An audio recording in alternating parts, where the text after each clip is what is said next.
जी sir, नमस्ते sir. नमस्कार। अ, रूप सिंह जी, राजस्थान जीके से शुरू करते हैं। जी सर। ये बताइए कि आप कहाँ के हो, प्रॉपर कहाँ के हो? सर, मैं सीकर जिले में खंडेला ब्लॉक का निवासी हूँ। खंडेला उपखंड के। हाँ जी। अपना परिचय दीजिए। सर, मेरा नाम रूप सिंह है और मैं सीकर जिले के खंडेला का निवासी हूँ। वर्तमान में मैं ग्राम विकास अधिकारी के पद पे पंचायत समिति देसूरी जिला पाली में कार्यरत हूँ और कैंडिडेट चुनना मेरी हॉबी है। श्यामलाल, आवाज बंद करिए। श्याम जी, वर्तमान में क्या बताया आपने? ग्राम विकास अधिकारी। ओके। तो आप ये बताइए कि सीकर बसाया किसने था? सर, सीकर जो है वो शिव सिंह जी ने 1687 में बसाया। शिव सिंह जी। हम्म। अ, और आधुनिक रूप किसने दिया है? हेलो सर, आवाज। मेरी आवाज आ रही है आपको? जी सर। मैं ये पूछ रहा हूँ आपसे कि सीकर को आधुनिक रूप किस राजा ने दिया था? सर, सीकर को आधुनिक रूप कल्याण सिंह जी ने दिया सर। कंफर्म आप? जी सर। ठीक है। अच्छा, ये बताएं कि सीकर का प्राचीन नाम क्या है? वीर बान का बास। राइट। अच्छा, ये बताएं कि शेखावाटी की हृदय स्थली किसको कहा जाता है? शेखावाटी की हृदय स्थली। सॉरी सर, ये तो मैं जानकारी में नहीं है। सीकर को ही कहा जाता है। अच्छा, गणेश्वर सभ्यता के बारे में कुछ बता पाएंगे? सर, गणेशपुर सभ्यता कांतली नदी के किनारे स्थित थी। ये एक ताम्रयुगीन सभ्यता थी और ताम्रयुगीन सभ्यताओं में सबसे पुरानी सभ्यता होने के कारण इसको ताम्रयुगीन सभ्यताओं की जननी कहा जाता है सर। और वर्तमान में नीम का थाना के पास गणेश्वर नामक स्थान पर स्थित है। इसका उत्खनन किसने किया था? इसका अक्षय कीर्ति व्यास ने और रतन चंद्र अग्रवाल। कब? 1953 में। क्या मैं कंफर्म नहीं हूँ सर इस पे। अच्छा, ये ताम्रयुगीन कहने का क्या मतलब है? जैसे आप कह रहे हो ताम्रयुगीन, तो इसका तात्पर्य क्या है? सर, ताम्रयुगीन से तात्पर्य वो है कि जिस समय वहां के जो निवासी थे वो तांबे की बनी वस्तुओं का इस्तेमाल करते थे, उस कालीन सभ्यता को ताम्रयुगीन सभ्यता कहते हैं। इसका मतलब है कि जो जो सभ्यताएं ताम्रयुगीन है वह सब कुछ तांबे का है। ये सब कुछ तांबे का नहीं था। मुख्य रूप से उनके जो उपकरण थे वो तांबे के बने हुए इस्तेमाल करते थे। जैसे खाने के उपकरण, औजार हैं और जैसे जेवर आभूषण वगैरह हैं, वो सारे के सारे वो तांबे का इस्तेमाल करते थे। ओके। आप खंडेला उपखंड के हो। जी सर। खंडेला क्यों प्रसिद्ध है? सर, खंडेला गोटा उद्योग के लिए प्रसिद्ध है। क्या होता है गोटा उद्योग?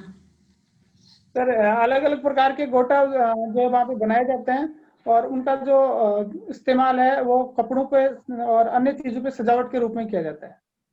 गोटा खुद क्या होता है? गोटा इटसेल्फ क्या है, अपने आप में क्या है? गोटा जो है वो एक प्रकार से तार होते हैं। उन तारों को पिरो के जो है, चमकदार तार होते हैं जिनको पिरो के गोटा निर्माण किया जाता है। चमकदार रेसे कह सकते हैं उनको। ओके। अच्छा बताएं, जीण माता का मंदिर कहाँ है? जीण माता का मंदिर सीकर जिले में गोरिया गांव के पास स्थित है सर। क्या विशेष बात क्या है?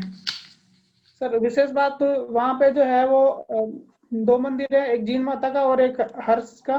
तो दोनों भाई बहन थे। इसके साथ साथ जीण माता का जो गीत है वो राजस्थान में सबसे लंबा गीत माना जाता है। इनके पिताजी का नाम बता पाएंगे? शायद धांधल जी था। राइट। अच्छा बताएं, किस वंश की आराध्य देवी हैं ये? ये चौहान वंश के आराध्य देवी है। ठीक। अच्छा बताएं कि खाटू श्याम जी मंदिर आपके वहाँ काफी श्रद्धेय है, प्रचलित है, प्रचार में है। बताएं जी इसकी कोई खास बात। सर, खाटू श्याम जी का जो मंदिर है वह महाभारत युगीन योद्धा बर्बरिक जो थे उनका मंदिर है। और ये कलयुग में श्री कृष्ण के नाम से, श्याम के नाम से पूजे जाते हैं। और इसका निर्माण? सॉरी सर, निर्माण की तो मैं जानकारी नहीं है। ठीक है। अच्छा ये बताएं कि प्रशासनिक नीति शास्त्र क्या होता है? सर, प्रशासन के को चलाने के लिए जिन नीतियों का उपयोग किया जाता है, प्रशासन में जिस नीति का उपयोग किया जाता है उनको प्रशासनिक नीति शास्त्र कहते हैं। कौन सी क्या नीति होती है? जैसे एक लोक सेवक के लिए अलग अलग जैसे गुण होते हैं, जैसे इंटीग्रिटी होता है, वस्तुनिष्ठता होता है। इस तरह के जो गुण होते हैं वो सब प्रशासनिक में आते हैं। ठीक ईमानदारी है। का। अच्छा, ठीक है, आप ये बता सकते हैं कि प्रशासनिक नैतिकता को प्रभावी बनाने के लिए क्या कदम उठाए जाने चाहिए? तो प्रशासनिक नैतिकता को प्रभावी बनाने के लिए सबसे पहले तो जो लोक सेवक हैं उनको इस विषय में जो है वो प्रशिक्षण दिया जाना चाहिए। इसके साथ साथ प्रशासन में तकनीकी का इस्तेमाल किया जाना चाहिए। और और इसके अलावा जो है वो समय समय पे ऐसे जागरूक कार्यक्रमों का भी प्रारंभ किया जाना चाहिए ताकि जो लोक सेवक है वो इनके प्रति उत्साहित हो सके और काम कर सके। जी उपाध्याय सर। हाँ जी, प्रथम है रूप सिंह जी। रूप सिंह जी। नमस्ते सर। नमस्ते। नमस्ते सर। रूप सिंह जी, आप मुझे ये बताएं कि जी सर। ये आरएस बनना क्यों चाहते हैं? सर मैं पिछले लगभग 10 साल से पंचायती राज में ग्राम विकास अधिकारी के पद पे कार्यरत हूँ। अच्छा, और इस दरमियान मैंने ये देखा कि जो मैं जो कार्य कर रहा हूँ वो जो मेरा जो क्षेत्र है वो बहुत कम है। तो मैं ये चाह रहा हूँ कि मैं अपने क्षेत्र को जो है मैं वृद्धि कर सकूं और मेरी जो सेवाएं हैं वो उपखंड स्तर तक जा सके। अभी एक तो इसका ये कारण है। रूप सिंह जी, अभी जानकारी में आया है और अखबारों में पढ़ा है कि ग्राम विकास अधिकारी जो होते हैं ये गांव वालों से या ये अपने सरपंच और ये जो होते हैं सदस्य वार्ड पंच होते हैं उनसे मिलकर और सरकारी योजनाओं में घोटाला करते हैं, अखबारों में आया है। सर ऐसा नहीं है। सर ऐसा बिल्कुल नहीं है, ऐसी स्थिति नहीं है। सभी लोग अपना काम कर रहे हैं लेकिन कुछ जगह पे ऐसी स्थितियां आती है, कुछ लोग जो है वो इस तरह की घटनाओं को अंजाम देते हैं। तो कुछ लोगों के कारण जो है वो सभी ग्राम विकास अधिकारियों पे इस तरह का आरोप नहीं लगाया जा सकता। अच्छा अच्छा, आपने एमए किया ना? एमए किया है ना? हाँ सर। हाँ सर, इतिहास विषय से। इतिहास विषय से एमए किया आपने। आप ये मुझे बताएं कि भारत का इतिहास सबसे प्राचीनतम और गौरवशाली माना जाता है। आप दो में इसको स्पष्ट करें, भारत का इतिहास प्राचीनतम है और गौरवशाली है। प्राचीनतम है और गौरवशाली है। तो भारत का इतिहास जो है वो काफी पुराने समय से जैसे अपन कह सकते हैं कि सिंधु घाटी सभ्यता जो आज से लगभग 2 सेंटेंस में बताइए, 2 वाक्य। प्राचीनतम वेदों में जो है इसका उल्लेख है और भारत की जो वेदों में जो उल्लेख है उस चीज को दूसरे ने भी ग्रहण किया है। अब आपको यहाँ ये सिद्ध करना चाहिए कि विश्व की दूसरी सभ्यताएं जो हैं उनमें से भी प्राचीनतम है, ये आपको यहाँ सिद्ध करना चाहिए। तो कौन कौन सी सभ्यताएं हैं जो भारत के समकक्ष प्राचीन मानी जाती हैं? उनमें भी प्राचीन है भारत। मिस्र की सभ्यता है। और चलिए कोई बात नहीं, गौरवशाली क्यों कहते हैं भारत की सभ्यता को? आप इसको पढ़ना, गौरवशाली सभ्यता क्यों कहते हैं?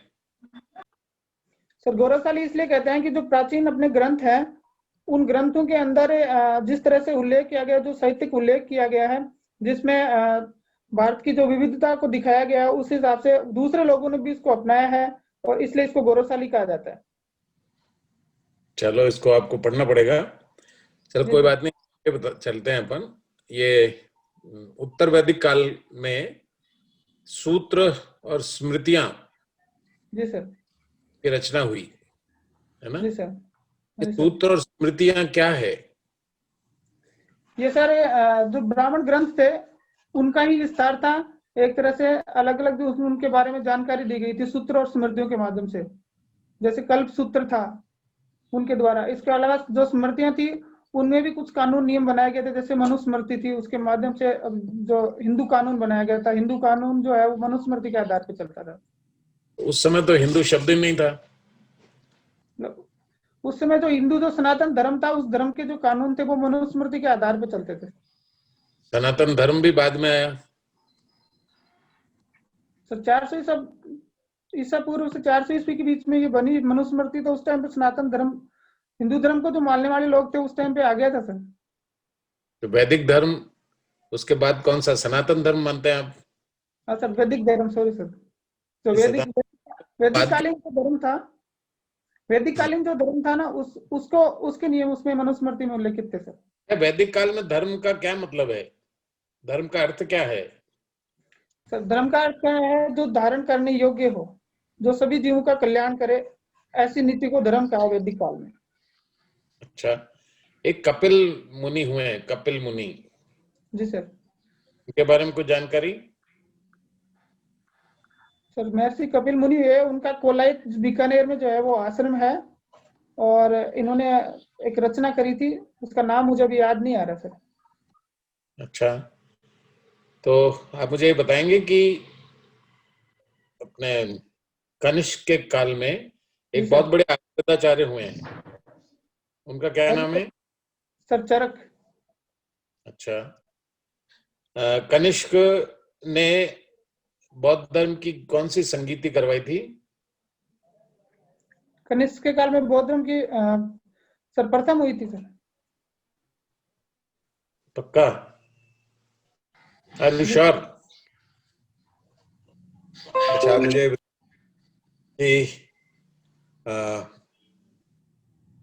सातवाहन के बारे में कहा जाता है कि सातवाहन ने भारतीय धर्म को संरक्षित करने का काम किया।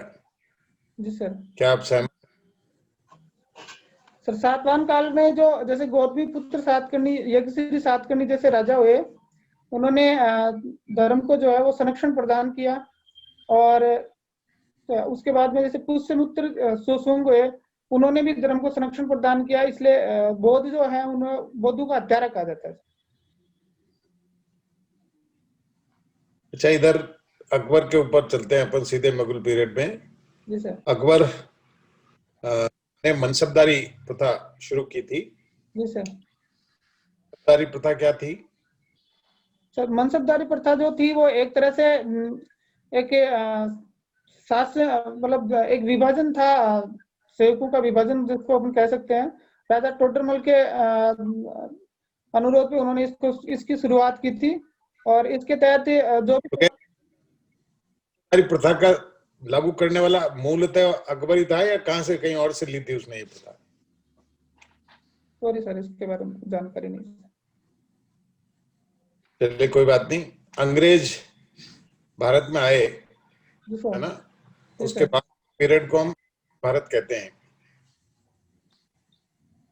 और भी कोई कारण है क्या इसको आधुनिक कहने का? जी सर, मैं सुन नहीं पाया, एक बार सर दोबारा रिपीट करेंगे? भारत में अंग्रेज या यूरोपियन आए, उस पीरियड को जब से आए, उस पीरियड को, उस काल को हम आधुनिक भारत का इतिहास कहते हैं। जी सर। तो यही, और भी कोई कारण है इसको आधुनिक कहने का?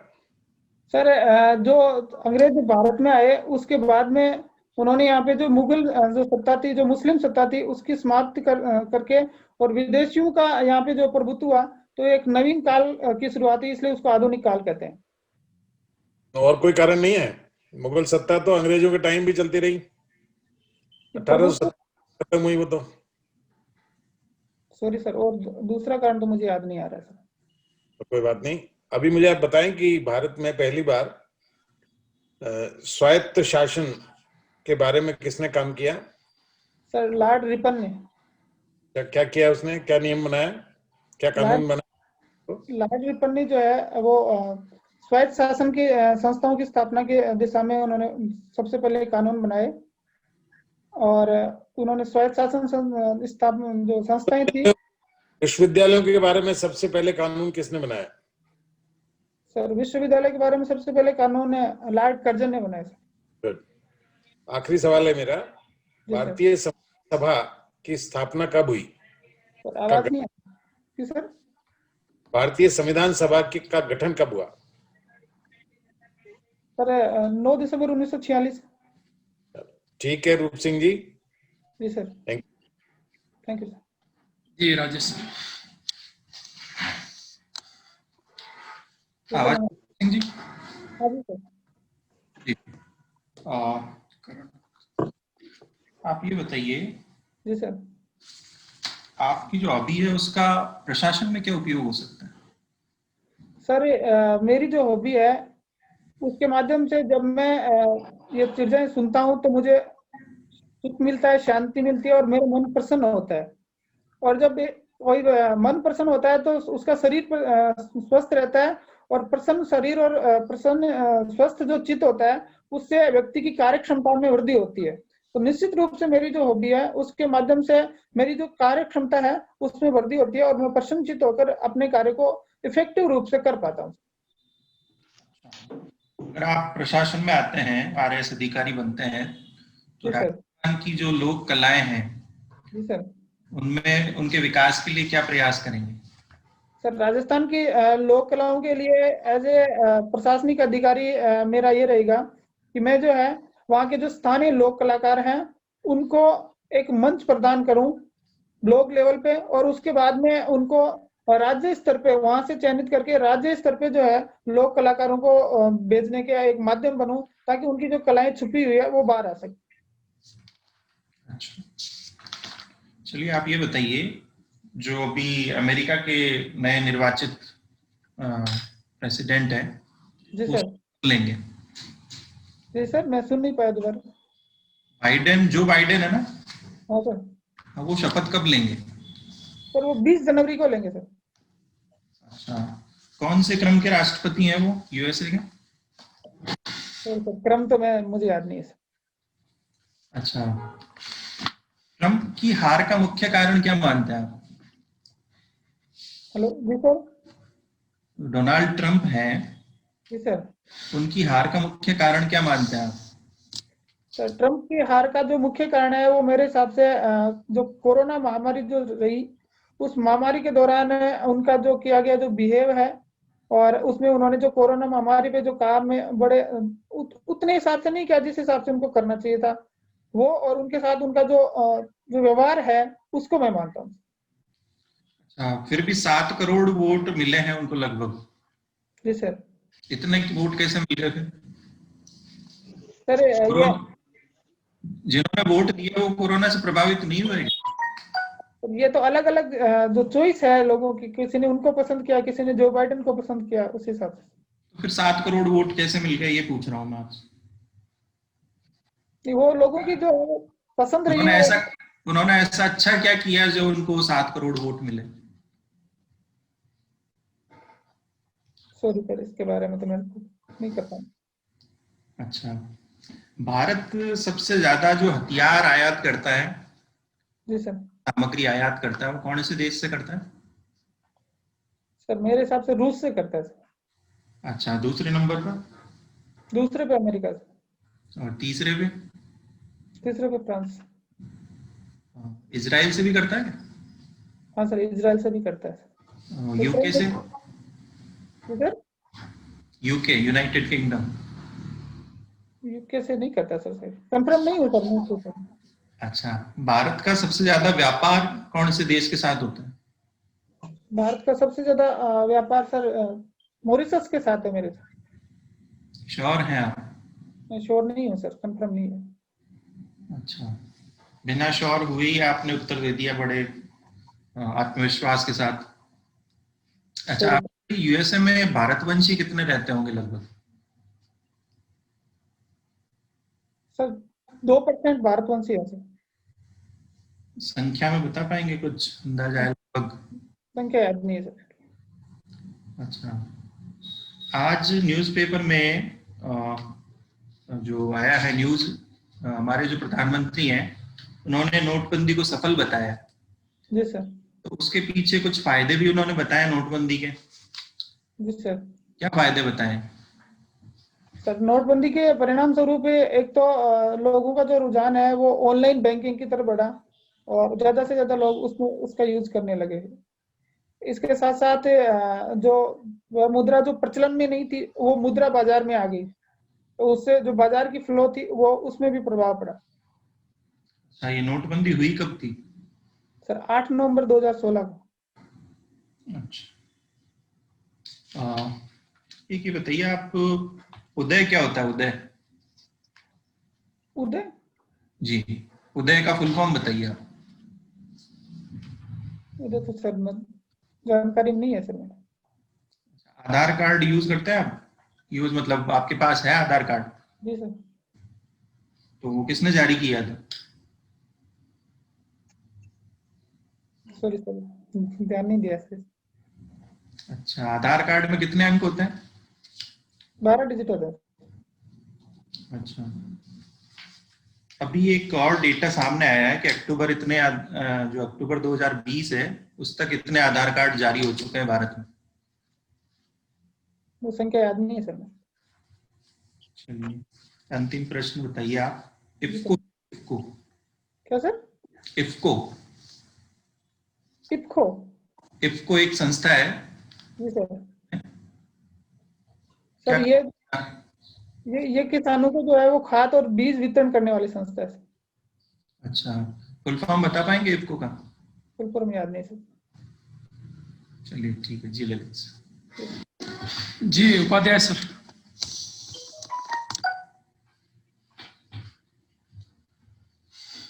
उपाध्याय सर।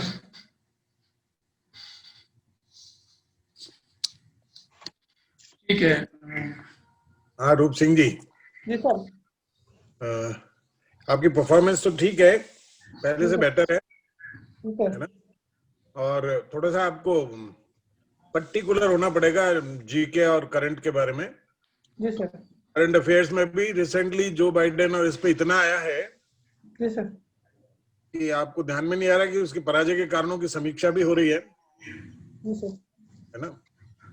तो इस पर ध्यान देना चाहिए। और ये छोटे छोटे सवाल जीके के आपसे पूछे, उनके बारे में आपको थोड़ी कम जानकारी है।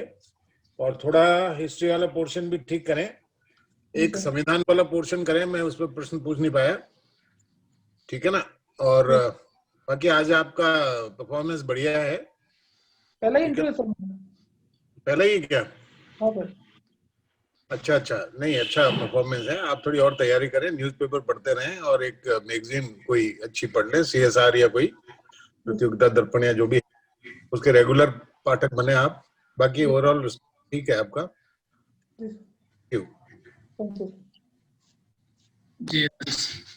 जी रूप सिंह जी। जी सर। करंट बेस्ड जो प्रश्न रहे हैं मेरे, ठीक है, वो आपको जानकारी नहीं है, मतलब आप न्यूज़पेपर नहीं पढ़ रहे हैं। और मान के चलिए आपका इंटरव्यू पूरा का पूरा इस पे भी हो सकता है, करंट पे, फिर क्या करेंगे आप? जी सर, मैं इसको वापस तैयार करूँ। तैयार सिर्फ यही नहीं करना है करंट, आप इंटरव्यू के हर पक्ष, जैसे आपका बायोडेटा है, आपके सब्जेक्ट्स हैं, आपका वर्क प्रोफाइल है, ठीक है, करंट है, राजस्थान जी के हर पक्ष को आप मजबूत करेंगे, तब थोड़ा सा वहाँ पे अच्छा प्रदर्शन हो पाएगा आपका। तो हर क्षेत्र में सुधार की आवश्यकता है। ललित सर बताएंगे आपको। शुभकामनाएं।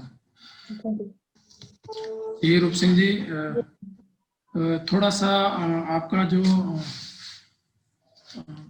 बोलने की जो गति है वो कहीं कहीं आप बीच बीच में स्पीड बढ़ा देते हैं, तो मेरी आवाज आ रही है आपको?